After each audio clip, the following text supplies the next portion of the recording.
Sejumlah tempat pemungutan suara pada pemilu presiden dan wakil presiden 2014 di Aceh terlihat sepi. Warga terlihat kurang antusias memberikan hak suaranya.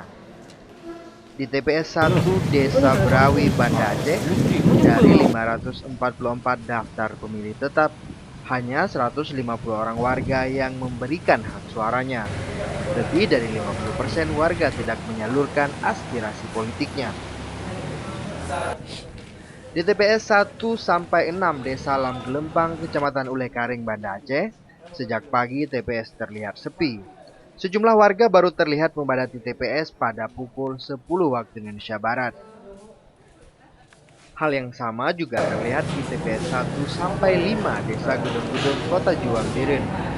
Walaupun letak TPS di kawasan padat penduduk, namun sangat sedikit warga yang menggunakan hak pilihnya.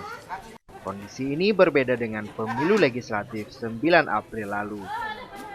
Akibatnya para petugas PPS terpaksa harus menunggu satu persatu warga yang datang ke TPS tersebut.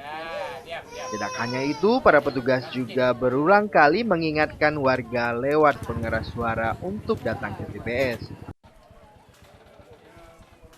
Menurut Abdullah, anggota KPPS Desa Gedung-Gedung, sepinya sejumlah TPS diakibatkan dua faktor.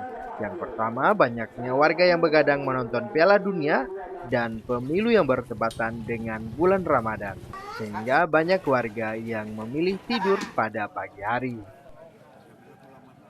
Sepi mungkin karena ada beberapa faktor ya. Yang pertama mungkin karena ada bola, mungkin yang kedua karena bulan puasa. Sementara suasana tempat pemilihan suara atau TPS di TPS 26, 27, dan 48 di Desa Samakuro, Kecamatan Tanah Jambuai, juga terlihat minimnya partisipasi warga. Warga kurang antusias menyalurkan hak pilihnya pada Pilpres kali ini karena bertepatan dengan bulan Ramadan dan Piala Dunia. Di 3 TPS berbeda di Desa Samakuruk, Jambuaya, Aceh Utara, pasangan Capres nomor urut 1 Prabowo Hatta mengungguli pasangan Capres nomor urut 2 Jokowi Yusuf Kala. Dari Banda Aceh, Biren dan Aceh Utara, Tim Liputan Aceh Video melaporkan.